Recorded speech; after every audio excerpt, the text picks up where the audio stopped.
The most dangerous player at the Stuttgart Open right now isn't Iga Swiatek, it isn't Coco Gauff. It might actually be Alexandra Eala. And if that sounds insane to you, then you haven't been paying attention. Because what we're seeing in Stuttgart this week is not normal preparation. It's not routine, it's not random. This is calculated exposure at the highest level of women's tennis, and it's happening before most fans even realize what's coming. Let that sink in. Eala, a player still trying to cement herself on the main tour, just walked into one of the most brutal clay court draws of the season, and instead of hiding, instead of easing in, she's doing the exact opposite.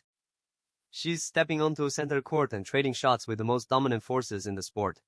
First, it was Swiatek, the undisputed queen of clay, a player whose topspin RPM, baseline aggression, and court coverage have redefined what dominance looks like on this surface.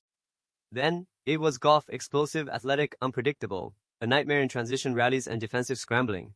And now, she's lining up another session, this time with Eva Lees, a home favorite, a confident hitter, and more importantly, someone who knows these courts intimately. This isn't coincidence, this is strategy. Before you call this hype or clickbait, let's break this down properly. Because what Eala is doing right now is something we've only seen from future stars right before they explode onto the scene. You don't accidentally end up practicing with Swiatek and Gauff in the same week. That access is earned. That trust is built. And most importantly, that decision is intentional. Top players don't waste reps. Every single practice session at a tournament like the Stuttgart Open is about precision, about rhythm, about sharpening weapons that will be deployed under pressure. If Swiatek is choosing to hit with you, it means your ball quality is good enough to challenge her patterns. If Gauff is on the other side of the net, it means your pace, your spin, your movement, they're all at a level where the session has value. So what does that say about Eala? It tells us her game is already knocking on the door of elite tier tennis. Now let's go deeper. Because the real story here isn't just who she's practicing with, it's why this matters heading into her first round clash with Leylah Fernandez. Fernandez is not an easy opener. She's a proven competitor, a former Grand Slam finalist, and one of the cleanest ball strikers on the WTA tour. Her ability to redirect pace, absorb heavy topspin, and turn defense into instant offense is elite. On clay, that becomes even more dangerous. But here's where things get interesting. By practicing with Swiatek, Eala is exposing herself to the heaviest topspin she will face all season. The kind of kick serve that jumps above shoulder height. The kind of cross-court forehand that drags you 5 feet behind the baseline. That is worst-case scenario preparation. Then with Gauff, she's dealing with speed, anticipation, and relentless defense, extended rallies where every unforced error is punished, every short ball attacked. And now with Lees, she's adapting to local conditions.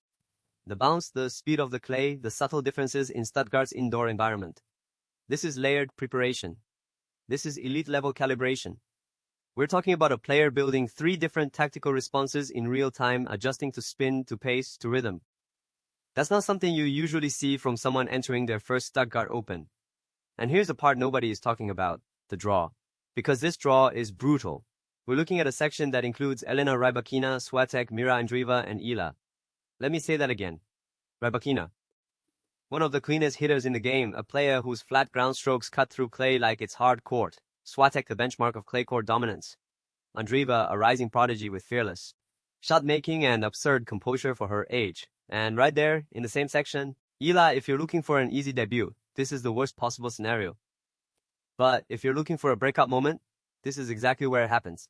Because pressure like this doesn't just test your game, it reveals it.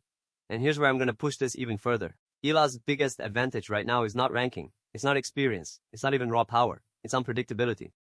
No one has a full scouting report on her at this level. No one has faced her enough times to map her tendencies under pressure.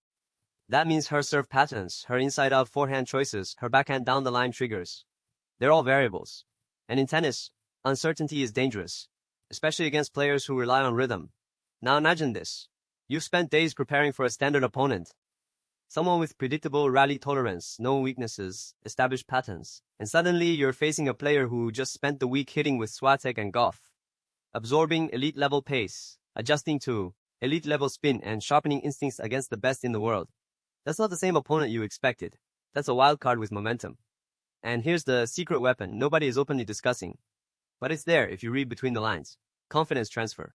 When you spend hours rallying with the best players in the world, something shifts psychologically. The ball doesn't feel faster anymore. The rallies don't feel overwhelming. The pressure points don't feel as suffocating. Because you've already seen worse. You've already handled heavier shots, longer exchanges, tougher angles. So when you step onto the court for your actual match, everything slows down. That's the hidden edge. And if Eala taps into that, even for one match, that's where things get very, very interesting. Because Fernandez thrives on rhythm and timing.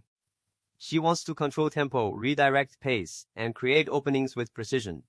But if Eala comes in with confidence, absorbs that pace, and starts dictating with controlled aggression, especially off the forehand wing, we could be looking at a serious disruption.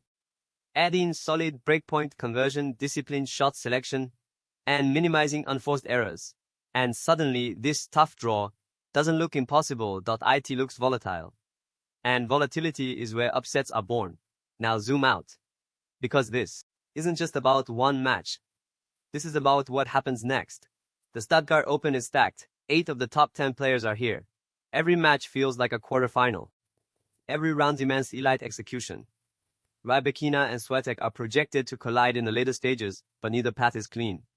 Both will likely have to navigate top-tier opposition before even reaching that point, which means opportunities exist, cracks exist, and players who come in prepared, truly prepared, can exploit them. So here's my 3-month prediction, and I want you to remember this.